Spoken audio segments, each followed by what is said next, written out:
Okay, we are back for night 2 of our WWE Redraft here on the Okay, Not Okay Wrestling Podcast.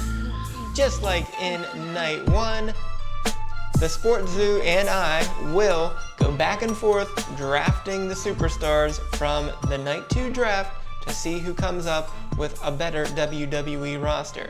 And I'm sure of one thing, I will do much better than the actual results from the WWE Draft. Now, of course, we are limited to the exact same superstars that were picked on Monday night in night 2 of the draft, so the same NXT superstars that were brought up will be available for this draft as well. But other than that, SportsZu, what are the rest of the rules? First, I want to start off with saying I'm still not okay with being the not okay part of this title.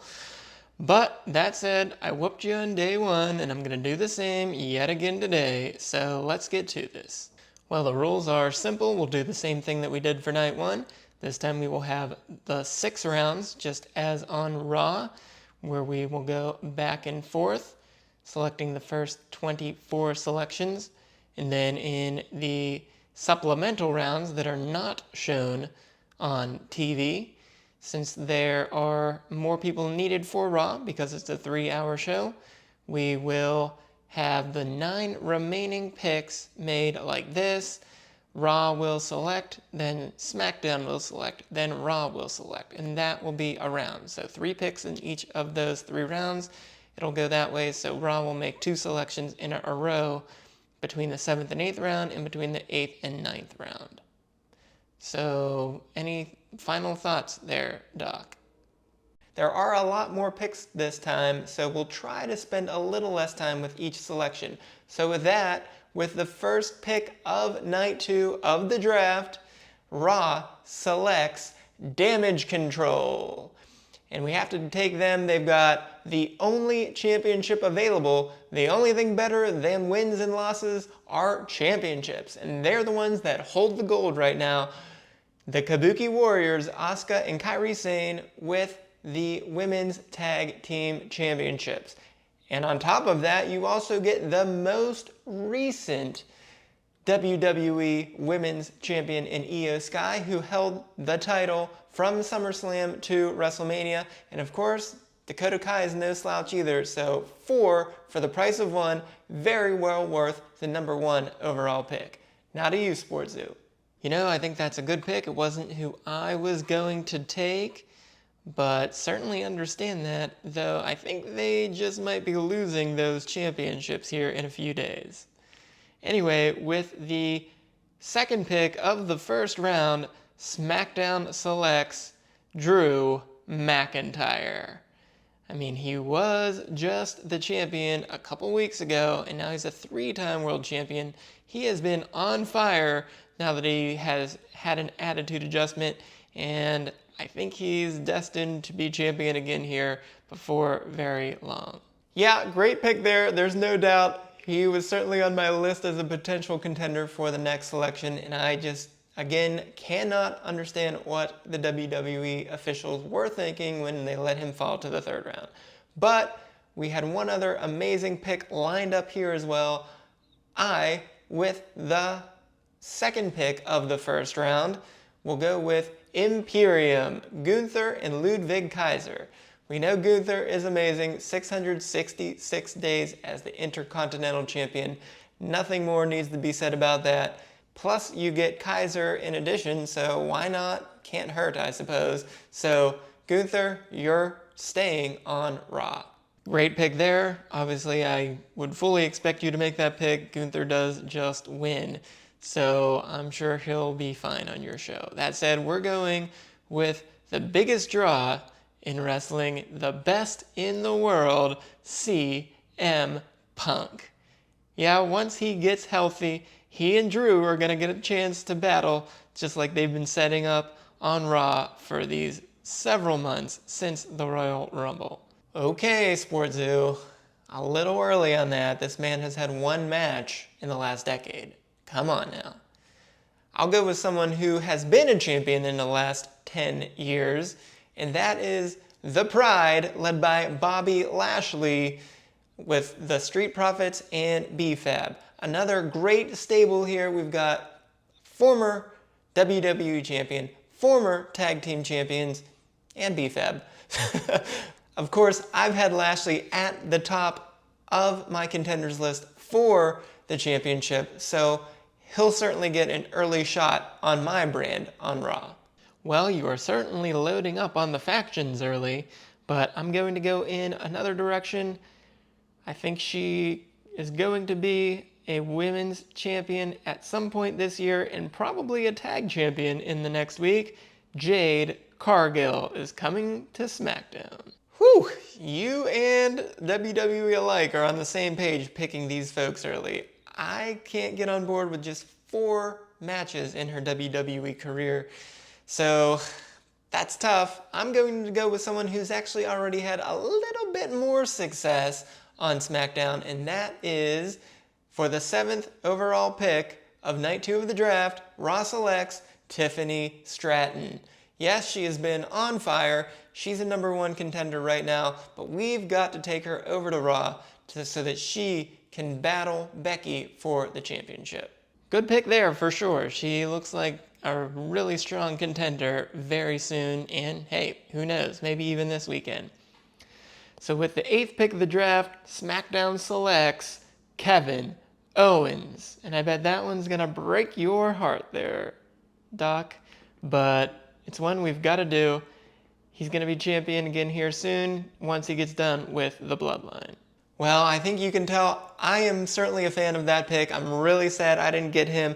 I would love to team him back up with Sami Zayn, but I'll have to move on to the next. And so that will be with the 9th overall pick of Night 2 of the draft. Raw selects The Judgment Day.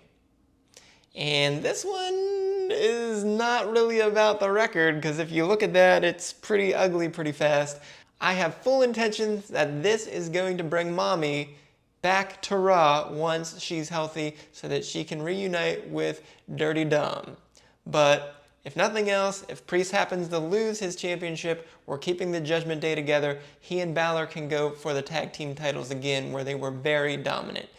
And if nothing else, Priest can stay as a champion. Maybe Balor can battle for the IC title. Wow. They haven't won very much of late, especially with the 3 people that you actually selected. And there's no guarantees Rhea's going to want to come back to them. I think she's going to leave Dom in the dust here. Well, anyways, I need to get a faction for myself here. So with the 9th overall selection, SmackDown selects the LWO. And Rey Mysterio is already in the Hall of Fame. You can never go wrong with that. Zelina's going to get a chance to be back-to-back Queen of the Ring champions here next month. So looking forward to that. Well, I think you took the wrong faction there with that pick, SportsZu. I'm going to go with the other group, Legado del Fantasma. I think this one is all about Santos Escobar. He's proven to be a winner in one-on-one action, and he's going to do that now on the red brand.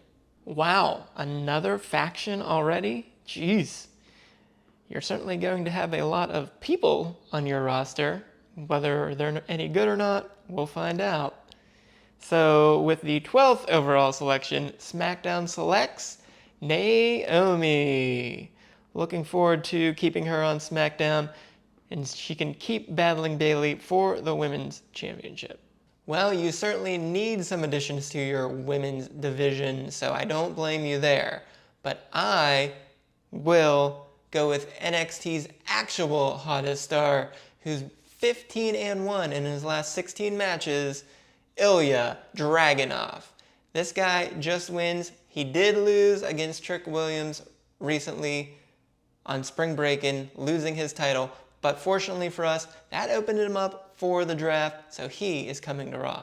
Strong pick there, Doc. I'm surprised that you're going for an NXT person quite that early, especially after you were not very happy with where Carmelo Hayes went on night 1 in the actual draft.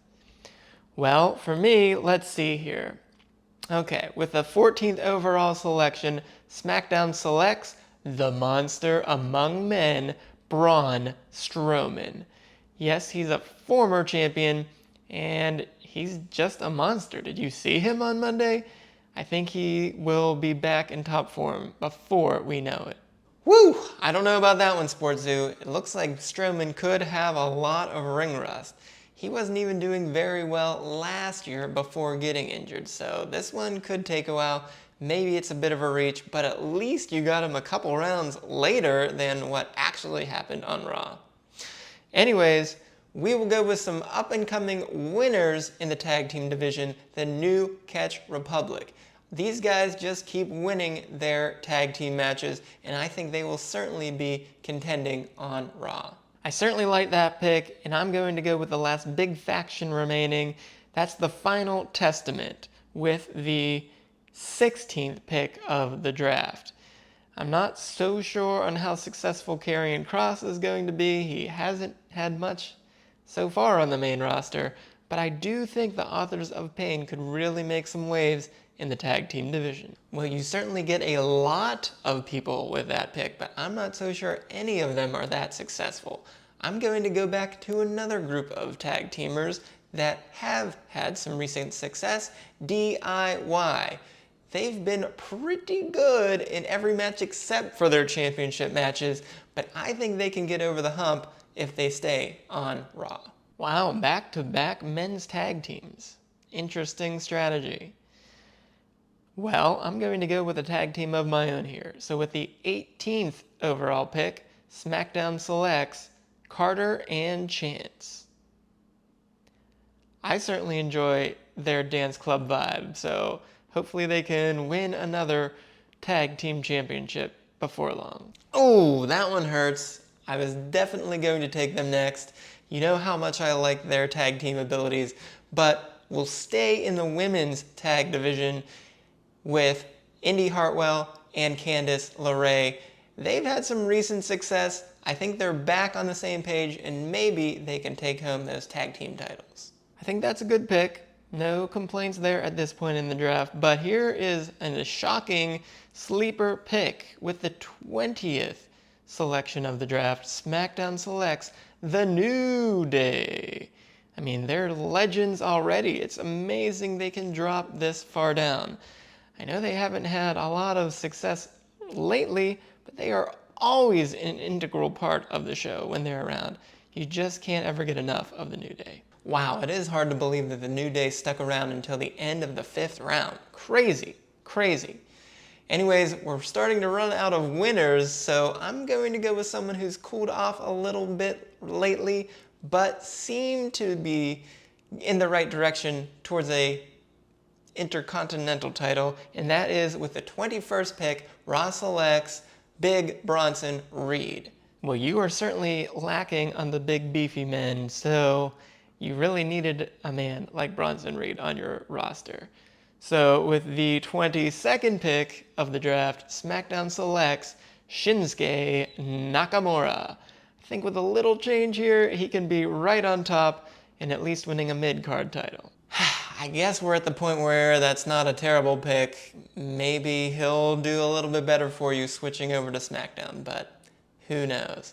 Anyways, with the 23rd overall pick, Raw selects from NXT Lyra Valkyria. She was just the NXT Women's Champion, beating Becky Lynch originally to win the championship. So I certainly think she has potential, and this late in the draft, seems to be really good value. Okay, good pick there, Doc. I like it. We'll see what she can do on the main roster.